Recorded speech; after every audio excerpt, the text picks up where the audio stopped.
ನಮಸ್ತೆ. ಶ್ರೀಗಂಧದ ಗುಡಿ ಸೀರಿಯಲ್ನ ಇವತ್ತಿನ ಸಂಚಿಕೆಗೆ ಸ್ವಾಗತ. ಇನ್ನು ಯಾರೆಲ್ಲ ನನ್ನ ಚಾನಲ್ಗೆ ಸಬ್ಸ್ಕ್ರೈಬ್ ಆಗಿಲ್ಲ ಸಬ್ಸ್ಕ್ರೈಬ್ ಮಾಡಿಕೊಂಡು ಸಪೋರ್ಟ್ ಮಾಡಿ, ಹಾಗೆ ಒಂದು ಹೈ ಬಟನ್ನ ಪ್ರೆಸ್ ಮಾಡಿ. ಮಹಿ ಅಳ್ತಾ ಇರ್ತಾನೆ. ಮುತ್ತು ಅಳ್ಬೇಡ ಮಹಿ, ಏನೂ ಆಗೋದಿಲ್ಲ, ನೀನು ಸುಮ್ಮನೆ ಇರೋ ಅಂತ ಹೇಳಿದ್ದಕ್ಕೆ, ಇಲ್ಲ ಅಣ್ಣ ನನಗೆ ಯಾಕೋ ತುಂಬ ಭಯ ಆಗ್ತಾ ಇದೆ, ಕಂಠಿ ಅಣ್ಣನಿಗೆ ಏನಾದರೂ ಆಗ್ಬಿಡುತ್ತೇನೋ ಅಂತ ತುಂಬ ಭಯ ಆಗ್ತಾ ಇದೆ ಅಣ್ಣ ಅಂತ ಹೇಳಿದ್ದಕ್ಕೆ, ಕಂಠಿ ಹೌದಣ್ಣ, ನಾವು ಸುಮ್ಮನೆ ಈ ಥರ ನಿಂತ್ಕೊಂಡು ಟೈಮ್ ವೇಸ್ಟ್ ಮಾಡೋದ್ರ ಬದಲು ಸೀದಾ ಹೋಗಬೇಕು ಅಣ್ಣ ಅಂತ ಹೇಳಿದ್ದಕ್ಕೆ, ಈಗ ಏನು ಮಾಡಬೇಕು ಅಂತ ಅಂದ್ಕೊಂಡಿದ್ಯೋ ಅಂತ ಹೇಳಿದಾಗ, ಇನ್ನೇನಣ್ಣ ಅದಕ್ಕೆ ಮನೆಗೆ ಹೋಗಿ ಡೈರೆಕ್ಟಾಗಿ ಆ ಮಹಾಬಲನ ನಮ್ಮ ಹರಿನ ಏನು ಮಾಡಿದೀಯ ಅಂತ ಕೇಳೋಣ ಅಂತ ಹೇಳಿದ್ದಕ್ಕೆ, ಇಲ್ಲ ಕಂಠಿ ಅದು ತಪ್ಪಾಗುತ್ತೆ, ನಾವು ಆ ಥರ ಹೋಗಿ ಕೇಳೋಕ್ಕಾಗಲ್ಲ, ಯಾವುದೂ ವಿಷಯ ಸರಿಯಾಗಿ ಗೊತ್ತಿಲ್ಲದೇ ಹೋಗಿ ಆ ಥರ ಡೈರೆಕ್ಟಾಗಿ ಕೇಳೋದು ತಪ್ಪಾಗುತ್ತೆ, ಅವ್ರದ್ದೇನು ತಪ್ಪಿಲ್ಲ ಅಂತ ಅಂದರೆ ಸುಮ್ಮನೆ ಚಂದನ ಮನಸ್ಸಿಗೆ ನೋವಾಗಲ್ವಾ ಅಂತ ಹೇಳುವಷ್ಟರೊಳಗಡೆ ಹೊರಗಡೆಯಿಂದ ನಟರಾಜ್ ಅವ್ರು ಬರ್ತಾರೆ. ಅಲ್ಲ ಕಣೋ, ಇನ್ನೂ ಆ ನಮಕ್ಕರಮ್ಮನ್ನ ನಂಬ್ತಾ ಇದೆಯಲ್ಲ, ನಿನಗೆ ಬುದ್ಧಿ ಇಲ್ವಾ ಮುತ್ತು, ಇನ್ನು ಯಾವಾಗಲೂ ನೀನು ಬುದ್ಧಿ ಬರೋದು, ನಡೀರೋ ಹುಡ್ಕೋಣ ಅಂತ ಹೇಳ್ತಾರೆ. ಸರಿ ಆಯಿತು ಬನ್ನಿ ಅಂತ ಹೇಳಬೇಕಾದ್ರೆ ಮಹಿ ನಾನು ಬರ್ತೀನಿ ಅಂತ ಹೇಳ್ತಾ ಇರ್ತಾನೆ. ಅದಕ್ಕೆ ನಟರಾಜ, ನೀನು ಹಸುಗೂಸು ಅಳುಮುಂಜಿ ಸುಮ್ಮನೆ ಇರು, ನೀನು ಮನೆ ಹತ್ರ ನೋಡಿಕೊಂಡು ನಾನು ಮುತ್ತು ಹೋಗಿ ನೋಡ್ಕೊಂಡು ಬರ್ತಿಂತೀವಿ, ಹುಡ್ಕೊಂಡು ಬರ್ತಿಂತೀವಿ, ನೀನು ಇಲ್ಲೇ ಇರು ತೆಪ್ಪಗೆ ಅಂತ ಹೇಳಬೇಕಾದ್ರೆ, ಅಣ್ಣ ನೀನು ಈ ಟೈಮಲ್ಲಿ ಹಠ ಮಾಡಬೇಡ ಅಣ್ಣ, ದಯವಿಟ್ಟು ನನ್ನನ್ನು ಕರ್ಕೊಂಡು ಹೋಗೋಣ, ಹರಿ ಅಣ್ಣನ ನನಗೆ ನೋಡೋ ತನಕ ಸಮಾಧಾನ ಇರೋದಿಲ್ಲ ಅಂತ ಹೇಳಿದಾಗ, ಸರಿ ಮುತ್ತು ಬಾ ಅಂತ ಕರಿತಿಂತಾರೆ ನಟರಾಜ್ ಅವರು. ನಾನು ಬರ್ತೀನಿ ನಡೀರೋ ಅಂತ ಹೇಳಿದಾಗ, ಅಪ್ಪ ನೀವೆಲ್ಲೂ ಬರೋದು ಬೇಡಿ, ಮನೆ ಹತ್ರನೇ ಇರಿ ಅಂತ ಅಂದ್ಬಿಟ್ಟು ಹೊರಗಡೆ ಬರ್ತಾರೆ. ಗಾಡಿ ತೆಗೆದಾಗ ಕಂಠಿ ಅಣ್ಣನಲ್ಲಿ ನನ್ನ ಫ್ರೆಂಡ್ದು ಬೈಕ್ ಇಸ್ಕೊಡ್ತೀನಿ, ನೀವು ಆಟೋದಲ್ಲಿ ಬಂದುಬಿಡಿ ಅಂತ ಅವ್ರ ಬೈಕ್ನ ತೊಗೊತಾ ಇರ್ತಾರೆ. ನಟರಾಜ್ ಅವರು ಶರ್ಟ್ ಹಾಕೊಂಡು ಬಂದುಬಿಡ್ತೀನಿ ಇರೋ ಅಂತ ಅಂದ್ಬಿಟ್ಟು ಹೋಗಿ ಶರ್ಟ್ ಹಾಕೊಂಡು ಬರೋ ಅಷ್ಟರೊಳಗಡೆ ಕಂಠಿ ನೀನು ಬೇಡ ಅಂತ ಹೇಳಿಬಿಟ್ಟು ಬೈಕ್ ತೊಗೊಂಡು ಹೊರಟ್ಬಿಡ್ತಾರೆ. ಈ ಕಡೆ ಕಟ್ಟಾಕಿ ಬಾಯಿಗೆ ಪ್ಲಾಸ್ಟರ್ ಹಾಕಿರೋದ್ರಿಂದ ಅವನು ಸುಸ್ತಾಗಿ ಹಾಗೆ ಮಲಗಿಬಿಟ್ಟಿರ್ತಾನೆ. ಆ ಕಡೆಯಿಂದ ಏನೋ ಸೌಂಡ್ ಬರುತ್ತೆ, ಏನದು ಸೌಂಡ್ ಬರ್ತಾ ಇದೆ ಅಂತ ಕಂಡುಬಿಟ್ಟು ನೋಡಿದ್ರೆ ಆ ಕಡೆಯಿಂದ ರೌಡಿಗಳು ಮತ್ತು ಆ ಮೇನ್ ಕ್ಯಾರೆಕ್ಟರ್ ಓನರು ಬಂದು ಅಲ್ಲಿ ನಿಂತಿರ್ತಾನೆ. ಅದನ್ನು ನೋಡಿ ಹರಿ ಶಾಕ್ ಆಗ್ತಾನೆ. ಆ ಮೇನ್ ಕ್ಯಾರೆಕ್ಟರು ಹೋಗಿ ಪ್ಲಾಸ್ಟರ್ನ ಬಿಚ್ಚೋದಕ್ಕೆ ರೌಡಿಗಳಿಗೆ ಹೇಳಿದಾಗ ಪ್ಲಾಸ್ಟರ್ನ ಬಿಚ್ತಾರೆ. ಅದಾದಮೇಲೆ ನೀವೆಲ್ಲರೂ ಒಂದೇ ಗ್ಯಾಂಗ್ ಅಲ್ವೇನೋ, ದುಡ್ಡು ಕದ್ದವರು ನೀವು ಎಲ್ಲರೂ ಒಂದೇ ಗ್ಯಾಂಗ್ ತಾನೆ, ನಿಮಗೆ ದೇವ್ರು ಮಾತ್ರ ಒಳ್ಳೇದು ಮಾಡೋದಿಲ್ಲ, ನನ್ನನ್ನು ಬಿಟ್ಬಿಟ್ರು, ನನ್ನನ್ನು ನಂಬಿ ಅವರು ದುಡ್ಡು ಮತ್ತು ಚಿನ್ನನ ಕೊಟ್ಟು ಕಳಿಸಿದ್ದಾರೆ, ಇದು ನನ್ನ ಲೈಫ್ ಪ್ರಶ್ನೆ, ನಾನು ಅವ್ರಿಗೆ ಹೋಗಿ ಆದಷ್ಟು ಬೇಗ ತಲುಪಿಸ್ಬೇಕು, ದಯವಿಟ್ಟು ನನ್ನನ್ನು ಬಿಟ್ಬಿಡ್ರು ಅಂತ ಹೇಳಬೇಕಂದ್ರೆ ಆ ಮೇನ್ ಕ್ಯಾರೆಕ್ಟರ್ ಬಂದು ದೊಣ್ಣೆನ ಕೇಳ್ತಾರೆ. ದೊಣ್ಣೆನ ಕೊಟ್ಟಾಗ ಏನೋ ಮಾಡ್ತಾ ಇದೀಯಾ ಅಂತ ಹರಿ ಕಿರ್ಚಾಡ್ತಾ ಇರ್ತಾನೆ. ಆದರೆ ಅವನು ಮಾತ್ರ ತುಂಬಾ ಹೊಡೆಯೋದು ಬರ್ತಾನೆ. ಆದರೆ ಅವನು ದಾಸ್ ಅಂತ ಹರಿಗೆ ಗೊತ್ತಾಗೋದೇ ಇಲ್ಲ, ತುಂಬಾ ಜೋರಾಗಿ ಹೊಡಿತಾನೆ. ದಾಸ್ ಮಾಸ್ಕ್ ಹಾಕಿರೋದ್ರಿಂದ ಯಾರಿಗೂ ಗೊತ್ತಾಗೋದಿಲ್ಲ. ಹೊಡೆದಾದ್ಮೇಲೆ ಇನ್ನೂ ಹೊಡಿತಾ ಇರಬೇಕಾದ್ರೆ ರೌಡಿಗಳು, ಸಾಕು ಬಾಸ್ ಇನ್ನು ಜಾಸ್ತಿ ಹೊಡಿಬೇಡಿ, ಇದೇನಾದರೂ ಇವನು ಇಲ್ಲೇ ಕೊಟ್ಟೋಕಂದ್ರೆ ಕೇಸು ಸ್ಟ್ರಾಂಗ್ ಆಗುತ್ತೆ, ಮತ್ತು ನಾವೆಲ್ಲರೂ ಜೈಲಲ್ಲೇ ಇರಬೇಕಾಗುತ್ತೆ, ದಯವಿಟ್ಟು ಹೊಡಿಬೇಡಿ ಅಂತ ಹೇಳ್ತಾರೆ. ಸರಿ ಅಂತ ದಾಸ ಹಾಗೆ ನಿಲ್ಲಿಸ್ಬಿಟ್ಟು ಅಲ್ಲಿಂದ ಹೊರಟೋಗ್ತಾನೆ. ಇಲ್ಲಿ ವೈಭವಿ ಕಂಠಿಗೆ ಫೋನ್ ಮಾಡ್ತಾ ಇರ್ತಾಳೆ.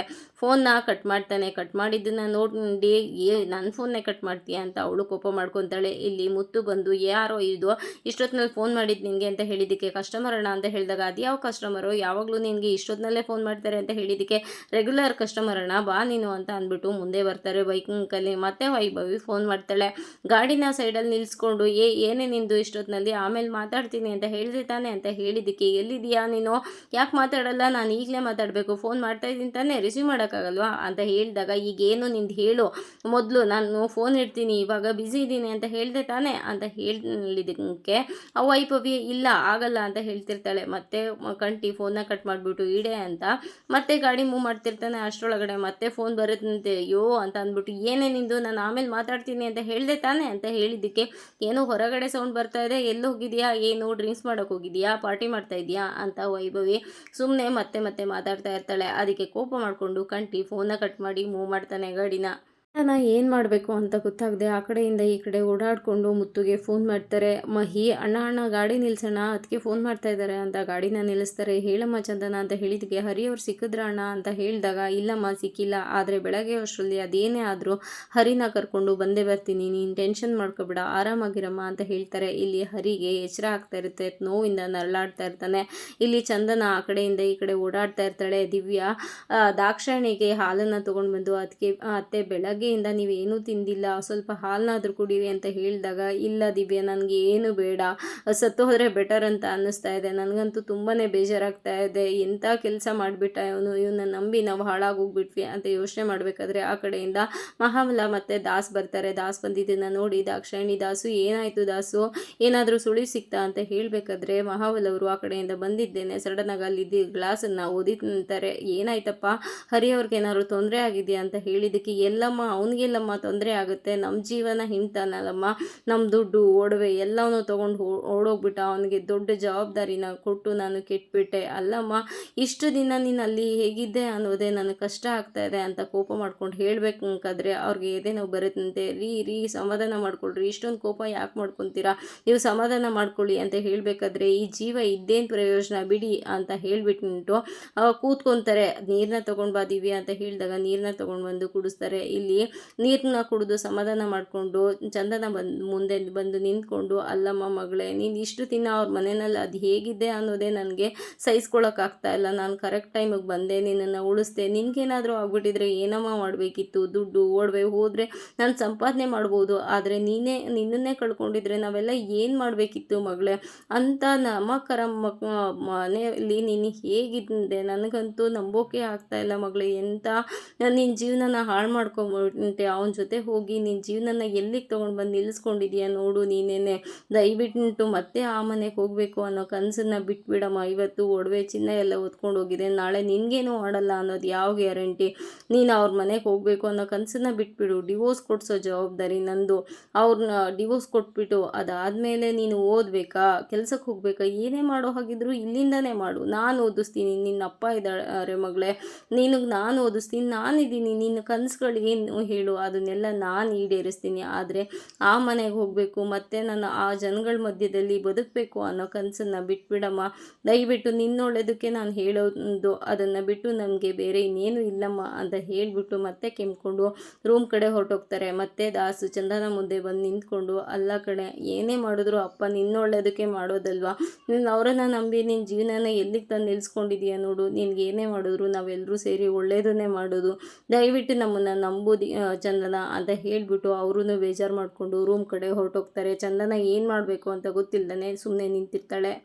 ಮುತ್ತು ಮಹಿ 3 ಜನನೂ ಚಿಕ್ಕಮಂಗ್ಳೂರ್ಗೆ ಬಂದಾಗುತ್ತೆ. ಆಗ ಮುತ್ತು, ಚಿಕ್ಕಮಂಗ್ಳೂರ್ಗೇನೋ ಬಂದಾಯಿತು ಕಣೋ, ಆದರೆ ಕಂಟಿ ಇವಾಗ ನಾವು ಹರಿನ ಎಲ್ಲಿ ಹುಡ್ಕೋದು ಅಂತ ಹೇಳಬೇಕಾದ್ರೆ, ಅಣ್ಣ ಸೀದಾ ಅವ್ರ ಮನೆಗೆ ಹೋಗೋಣ ಬಾರಣ, ಅವ್ರ ಮನೆಗೆ ಹೋಗಿ ಸರಿಯಾಗಿ ಕೇಳಿದ್ರೆ ಎಲ್ಲ ಹೇಳ್ತಾರೆ ಅಂತ ಹೇಳಿದ್ದಕ್ಕೆ, ಅದು ಹೇಗೋ ಅವ್ರ ಮನೆಗೆ ಹೋಗೋಕ್ಕಾಗುತ್ತೆ, ಏನು ಆಧಾರ ಇಲ್ಲದೇ ಅದು ಹೇಗೆ ಅವ್ರ ಮನೆಗೆ ಹೋಗೋದು ಅಂತ ಹೇಳಿದ್ದಕ್ಕೆ, ಇಲ್ಲ ಅಣ್ಣ ಅವರೇ ತಾನೇ ಇದಕ್ಕೆಲ್ಲ ಕಾರಣ, ಅಂದಮೇಲೆ ನಾವು ಅಲ್ಲಿಗೆ ಹೋದರೆ ಖಂಡಿತ ಆನ್ಸರ್ ಸಿಕ್ಕೇ ಸಿಗುತ್ತೆ, ಕೇಳೋ ರೀತಿಲಿ ಕೇಳೋಣ ಬಾರಣ ಅಂತ ಹೇಳಿದ್ದಕ್ಕೆ, ಇಲ್ಲ ಕಣೋ ಕಂಟಿ, ನಾವು ಆಧಾರ ಇಲ್ಲದೇ ಹೋಗಿ ಕೇಳೋದು ತಪ್ಪಾಗುತ್ತೆ, ಇದು ಹರಿಯ ಲೈಫ್ ಪ್ರಶ್ನೆ, ಅವರು ಆಲ್ರೆಡಿ ಕಳ್ತನದ ಆರೋಪನೆ ಹೊರಿಸಿದ್ದಾರೆ, ಅದು ಅಲ್ಲದೆ ಚಂದನ ಅಲ್ಲೇ ಇದ್ದಾಳೆ, ಅಂದಮೇಲೆ ನಾವು ಈ ಥರ ಮಾಡೋದು ತಪ್ಪಾಗುತ್ತೆ ಅಂತ ಹೇಳಿದ್ದಕ್ಕೆ, ಸರಿ ಇವಾಗ ಎಲ್ಲಿ ಅಂತ ಹುಡ್ಕೋದು ಅಣ್ಣ ಅಂತ ಮಹಿ ಹೇಳ್ತಾನೆ. ಅದಕ್ಕೆ, ಅಣ್ಣ ಇಲ್ಲಿ ನಮ್ಗೆ ಯಾರೂ ಗೊತ್ತಿಲ್ವಲ್ಲ ಏನು ಮಾಡೋದು ಅಂತ ಹೇಳಿದಾಗ, ಅಲ್ಲ ಕಣೋ, ಗೊತ್ತಿದ್ರು ತಾನೇ ಹರಿಗೆ ಯಾರು ಗೊತ್ತಿರ್ತಾರೆ, ನಾವು ಏನಂತ ಹುಡ್ಕೋದು ಇಷ್ಟೊತ್ತಿನ ರಾತ್ರಿನಲ್ಲಿ ಏನು ಮಾಡೋದು ಅಂತ ಹೇಳಬೇಕಾದ್ರೆ, ಅಣ್ಣ ಹರಿ ಎಲ್ಲೋಗಿದ್ದಾನೆ ಅಂತ ಹೇಳಿದ್ರು ಅದಕ್ಕೆ ಅಂತ ಹೇಳಿದ್ದಕ್ಕೆ, ಅಯ್ಯೋ ಅದೇನೋ ಹೇಳಿದ್ಲು ಕಣೋ, ಹೆಸರು ಮರ್ತೋಯ್ತು ನನಗೆ ಅಂತ ಹೇಳಿದಾಗ,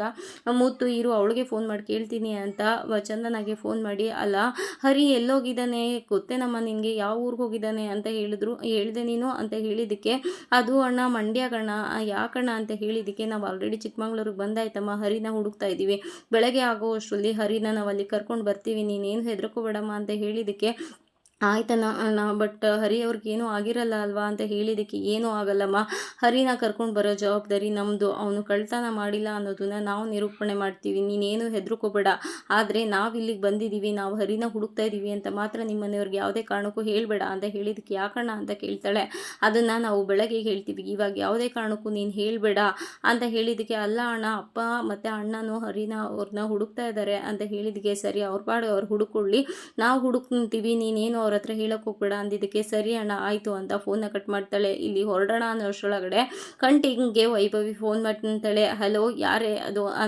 ಯಾರೇ ಯಾಕೆ ಫೋನ್ ಮಾಡಿ ತಲೆ ತಿಂತಾ ಇದೀಯ ಅಂತ ಕಂಟಿ ಹೇಳಿದ್ದಕ್ಕೆ, ಓ ನಾನೇ ನಿನಗೆ ತಲೆ ತಿಂತಾ ಇದ್ದೀನಾ, ನಾನು ಫೋನ್ ಮಾಡ್ತಾನೆ ಇದ್ದೀನಿ ತಾನೇ, ರಿಸೀವ್ ಮಾಡೋಕ್ಕಾಗಲ್ವಾ ನಿನಗೆ ಅಂತ ಹೇಳಿದ್ದಕ್ಕೆ, ಮಧ್ಯರಾತ್ರಿ 1 ಗಂಟೆ ಆಯಿತು, ಇಷ್ಟೊತ್ತಿನ ರಾತ್ರಿನಲ್ಲಿ ಯಾಕೆ ಫೋನ್ ಮಾಡ್ತಾ ಇದೆಯಾ, ನಾನು ಟೆನ್ಷನಲ್ಲಿದ್ದೀನಿ ಅಂತ ನಿನಗೆ ಹೇಳ್ತಾ ಇದ್ದೀನಿ ತಾನೇ, ಸುಮ್ಮನೆ ಮಲ್ಕೊಳಕ್ಕಾಗಲ್ವಾ ನಿನಗೆ ಅಂತ ಹೇಳಿದ್ದಕ್ಕೆ, ನಿನ್ನ ಜೊತೆ ಮಾತಾಡಲಿಲ್ಲ ಅಂದರೆ ನನಗೆ ನಿದ್ದೆ ಬರಲ್ಲ ಅಂತ ಗೊತ್ತು ತಾನೆ, ಅಂದಮೇಲೆ ನಾನು ನಿನ್ನ ಜೊತೆ ಮಾತಾಡ್ತೇನೆ, ಅದು ಹೇಗಿರಲಿ ಅಂತ ಹೇಳಿದಕ್ಕೆ ನೋಡು ಇಷ್ಟು ದಿನ ನನ್ನ ಜೊತೆನೇ ಮಾತಾಡಿ ಮಲ್ಕೋತಿದ್ದೀಯ ನೀನು, ದಯವಿಟ್ಟು ಮಲ್ಕೋ, ನೀನು ಹೇಳೋದನ್ನ ಅರ್ಥ ಮಾಡ್ಕೋ ವೈಭವಿ ಅಂತ ಕಿರ್ಚಾಡ್ತಾನೆ. ಅದಕ್ಕೆ ಇಲ್ಲ ನಾನು ಇವಾಗ ಮಾತಾಡಲೇಬೇಕು ನಿನ್ನ ಜೊತೆ ಅಂತ ಹೇಳಿದಕ್ಕೆ ಇಲ್ಲ ಆಗಲ್ಲ, ನಾನು ಬೆಳಗ್ಗೆ ಮಾಡ್ತೀನಿ ಇಡು ಫೋನು ಅಂತ ಕಿರ್ಚಾಡಿದ್ದಕ್ಕೆ ನಾನು ಇಡೋದಿಲ್ಲ, ನೀನು ಇವಾಗ ಮಾತಾಡಲೇಬೇಕು, ಒಂದಿನ 3 ಗಂಟೆ ರಾತ್ರಿವರೆಗೂ ಮಾತಾಡಿದ್ದೆ ಗೊತ್ತಾ ನಿನಗೆ, ನಾನು ಅವಾಗಲೂ ಹೀಗೆ ಹೇಳಿದ್ನಾ, ಆದರೆ ನೀನು ಯಾಕೆ ನೀನು ತುಂಬಾ ಬದಲಾಗ್ಬಿಟ್ಟೆ, ಒಂದು ವಾರ ಆದ ತಕ್ಷಣ ನಾನು ನಿನಗೆ ಬೋರ್ ಆಗಿಬಿಟ್ಟೆ ಅಲ್ವಾ, ನೀನು ಎಲ್ಲೋ ಇದೆಯಾ, ಹೊರಗಡೆ ಇದೆಯಾ, ಯಾರ ಜೊತೆಗೆ ಸುತ್ತುತ್ತಾ ಇದೆಯಾ ಅಂತ ನನಗೆ ಗೊತ್ತು ಅಂತ ಹೇಳಿದಕ್ಕೆ ವೈಭವಿ ಮತ್ತೆ ಹೇಳ್ತಾ ಇದ್ದೀನಿ, ನಾನು ಯಾವುದೋ ಟೆನ್ಷನಲ್ಲಿದ್ದೀನಿ, ಫೋನ್ನ ಇಡು ಬೆಳಗ್ಗೆ ಮಾಡ್ತೀನಿ ಅಂತ ಹೇಳ್ತಾ ಇರ್ತಾನೆ. ಆದರೆ ವೈಭವಿ ಕೇಳ್ತಾ ಇರೋದಿಲ್ಲ, ತುಂಬಾ ಕೋಪ ಬಂದು ಫೋನ್ನ ಎಸಿತಾನೆ. ಎಸಿದ ತಕ್ಷಣ ಮುತ್ತು ಅವರು ಅಲ್ಲಿ ಓಡ್ ಬಂದು ಏನಾಯಿತು ಅಂತ ಹೇಳಿ, ಏನಿಲ್ಲ ಅಣ್ಣ ಬನ್ನಿ ಅಣ್ಣ ಹುಡ್ಕೋಕೆ ಹೋಗೋಣ ಅಂತ ಅಂದ್ಬಿಟ್ಟು ಫೋನ್ನ ನೋಡಿದ್ರೆ ಆಫ್ ಆಗಿರುತ್ತೆ. ಆಫ್ ಆಯಿತು ಫೋನು ಅಂತ ಹೇಳಿದಾಗ ಸರಿ ನಮಗೆ ಇನ್ನು 6 ಗಂಟೆಗಳ ಕಾಲ ಮಾತ್ರ ಇದೆ, ಬನ್ನಿ ಹರಿನ ಹುಡ್ಕೋಣ ಅಂತ ಅಂದ್ಬಿಟ್ಟು ಎಲ್ಲರೂ ಗಾಡಿ ತೊಗೊಂಡು ಹೊರಡ್ತಾರೆ. ಎಲ್ಲರೂ ಕುಡಿತಾ ಕೂತಿರ್ತಾರೆ. ಆಗ ಹರಿ ನೀರು ಕೊಡ್ರು, ನನಗೆ ದಾವಾಗ್ತಾ ಇದೆ, ಹೊಟ್ಟೆ ಹಸಿತಾ ಇದೆ, ಏನಾದರೂ ಕೊಡ್ರು, ಆಗ್ತಾ ಇಲ್ಲ ನನಗೆ, ಸುಸ್ತಾಗ್ತಾ ಇದೆ ಕೊಡ್ರು ಅಂತ ಕಿರ್ಚಾಡ್ತಾ ಇರ್ತಾನೆ. ಆಗ ರೌಡಿಗಳು ಹೋಟೆಲ್ ಬಾಗಿಲು ಹಾಕ್ಬಿಡ್ತಾರೆ, ಬರ್ರೋ ಊಟ ಮಾಡ್ಕೊಬರೋಣ ಅಂತ ಹೊರಡ್ತಾರೆ. ಅಷ್ಟರಲ್ಲಿ ಹರಿ ನೀರು ಕೊಡ್ರು, ನಂಗೆ ದಾವಾಗ್ತಾ ಇದೆ ಅಂತ ಹೇಳಿದಕ್ಕೆ ನೀರು ಅಷ್ಟೇ ತಾನೇ ಕೊಡ್ತೀನಿ ನೀರು ಅಂತ ಒಬ್ಬ ರೌಡಿ ಹೋಗಿ ಬಾಟಲ್ ಓಪನ್ ಮಾಡಿ ನೀರನ್ನ ಕುಡಿಸ್ತಾನೆ ಹರಿಗೆ. ಸರಿ ಸಾಕಾ ಅಂತ ಹೇಳಿಬಿಟ್ಟು ಅಲ್ಲಿಂದ ಹೊರಡ್ಬೇಕಂದ್ರೆ ಅವನು ಕೀನ ತೊಗೊಳೋದಕ್ಕೆ ಅಂತ ಜೇಬಲ್ಲಿ ಕೈ ಹಾಕಿದಾಗ ಅವನ ಪಾಕೆಟಲ್ಲಿ ಇದ್ದಿದ್ದ ಒಂದು ಬೇಸಿಕ್ ಸೆಟ್ಟು ಕೆಳಗಡೆ ಬೀಳುತ್ತೆ. ಅದನ್ನು ನೋಡಿ ಹರಿ ಖುಷಿ ಪಡ್ತಾನೆ.